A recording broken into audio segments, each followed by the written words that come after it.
Hey guys, today's video is a little bit different than the normal type of uploads that I do here, but you're going to be seeing a lot of that on this channel within the next few months. Some people like change, some people don't, but what matters most is that I'm enjoying myself and that you guys enjoy what you're seeing. So today I'm going to be unboxing and reviewing a product that has now been, as of recent, discontinued. Now there is rumor, there is speculation, there is gossip on the interwebs about why exactly this product was discontinued from Nintendo. But that's not because I don't think the product is necessarily bad, though I have not tried this yet. It's primarily because I think Nintendo is going to be bringing out a Super NES Classic Edition similar to the NES Classic with Super Nintendo games. And quite frankly, in terms of their marketing of products, Nintendo has been pretty insane with making a shit ton of money off very simplistic products such as this. The NES Classic is no surprise that I was not able to obtain this at any local store. The only way I was able to obtain one of these when they first came out was due to the fact that eBay exists.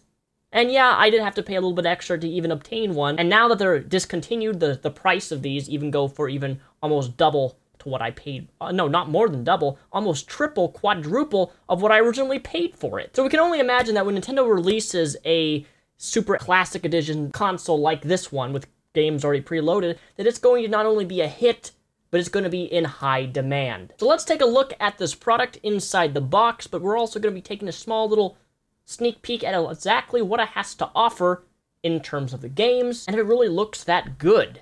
On the back of the box, we can see these classic video game covers that we all know and love, but in terms of the actual game list, it's honestly quite extensive. Some of these are some of my favorites. And quite frankly, for only $60, $70 when this went on to retail price in the stores, this is relatively extremely well priced for what this little guy has to offer in terms of quality classic video games. I paid about $90 for my retail copy, and you'd have to be Jesus turning video games into consoles in order to get this game shy of under $100.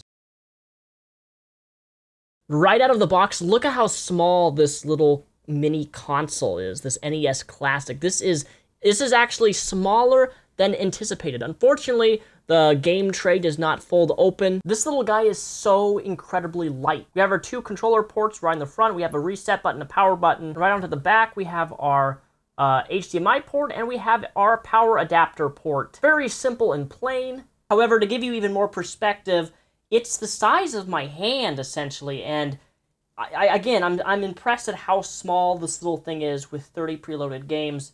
Imagine it's just one tiny little thumbtack of a circuit board and the rest is all plastic. But nonetheless, this is small, it's light. I have really, really tiny hands. But the real test is to see what how this little guy performs on a 1080p TV. The other contents in the box is your little USB plug-in for your power adapter, an HDMI cord. I'm glad they give you one of these. A USB cable, and of course a cool, I'm not gonna open, let's just open it actually. Let's see what this actually is. It looks like a poster. Nintendo, small little Nintendo poster. I don't know how well you guys can see that. Definitely did not expect that in the packaging. And of course our final item is the original Nintendo controller. Don't really need any explanation here. But let's plug this little guy in and see how it performs. Within seconds of turning on this little guy, I noticed something very concerning. Something that makes me ask, Nintendo, what were you thinking when you did this? Take a look at how long this cable is from the console itself. In fact, this is, what, about 2 feet? 2.5 feet, maybe? In fact, if I sit, I pretty much have to sit with the console within a foot or two of my distance. This is, if I push right about here, I start pulling the console. Look at that. That is extremely short. What would possess Nintendo to make a 2.5-foot controller cord? But what's worse even that is if you want to get an additional controller, or if I put in another wired controller with a friend, we literally have to sit ass cheeks to ass cheeks. We have no room to move. I can't put this in my living room and play it on a big screen TV through an HDMI. Most people in their average living rooms are not going to be sitting 2 to 3 feet in front of their 50, 40-inch TV. And even though this screen that I'm looking at right now is roughly 36 inches, I usually sit all the way back here when I play console game. In order for me to sit in my full exchange, this console will come right off the edge of this. I have no I literally have to play relatively this close to my 38-inch screen, which is really impractical. Now, of course, Nintendo has a third party, I believe, that made wireless NES Classic controllers, which completely negates the fact of even needing a little wireless plug. But nonetheless, I've always preferred wired controllers. But who really wants to spend an extra $50, $60 for something that's this dirt cheap, or I should say, was this dirt cheap, and pay an extra $50 just to have a wireless controller? Personally, I've always thought the controllers have always been overpriced. Press the little power button. I like how it has a little bit of oomph to it. Very different from the original NES button, which we had like no struggle to push in. But here we go, right at the start of the menu. Right into the main menu, we have a plethora of massive selection of games to play from. Kirby Adventure being one of my favorites here. I think we're going to try that, but before we do, let's go up to the manual. Let's go through the options and see... Actually, no, let's go to display first. So we have a option to do pixel perfect, which I'm assuming... I'm not sure I'm assuming the pixels are perfect. We have a aspect ratio of 4:3, and then we have a CRT filter. We're going to do each of these displays and see exactly how they differ from one another. So let's start with CRT filter. I mean, if you want a vintage CRT look, then maybe playing on the CRT option will be just for you. Yeah, this looks... Oh, Kirby. I love myself Kirby. I used to play this on the original Game Boy in black and white all the time. So now that you saw the CRT filter, let's do the aspect ratio of 4:3, see how that differs. I love the option. Oh wow, this already looks a lot clearer. Maybe CRT filter's your thing. It's not for me. I like a crystal clear picture when I'm playing any sort of video game, even classic retro games. But for sure, first thing I'm noticing is I wish you could get rid of the black bars. I wish there was a way to make these games playable in, you know, let's just say... widescreen, for example. I think playing these classic games on a widescreen would be phenomenal. This is being played on 1080p on a almost 40-inch TV right now, and it looks great. It looks fantastic. I have no complaints in terms of the visuals.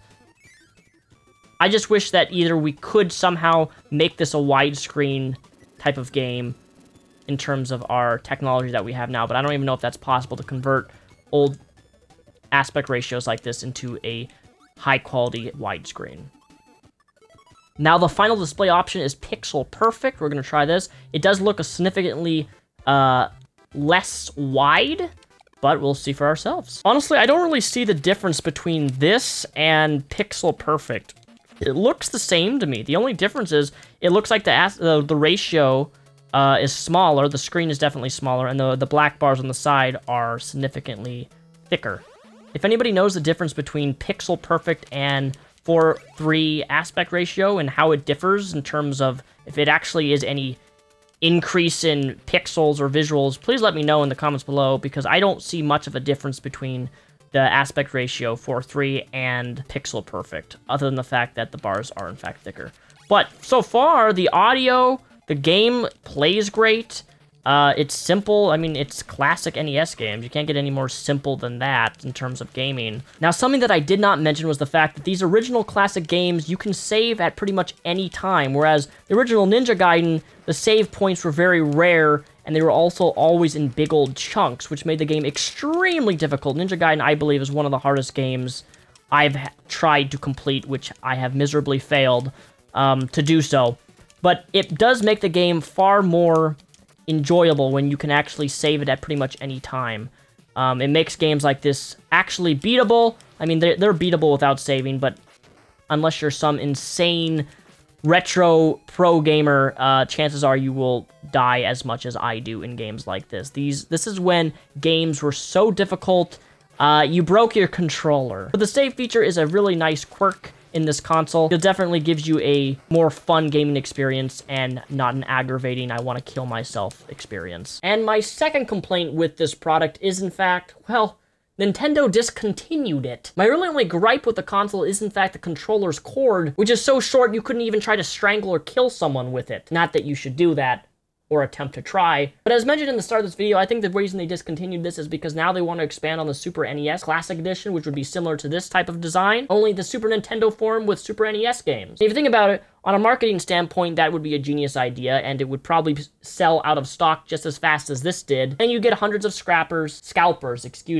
buying these things up and selling them at astronomical prices, thus making it nearly impossible for people like normal consumers like myself to even get a hold of this. I was lucky with this, but for some, at least now, getting one of these is going to be very, very expensive, and it's definitely going to take a chunk out of your wallet. So with that said, ladies and gentlemen, I hope you guys enjoyed this short review slash unboxing of the Nintendo NES Classic Edition.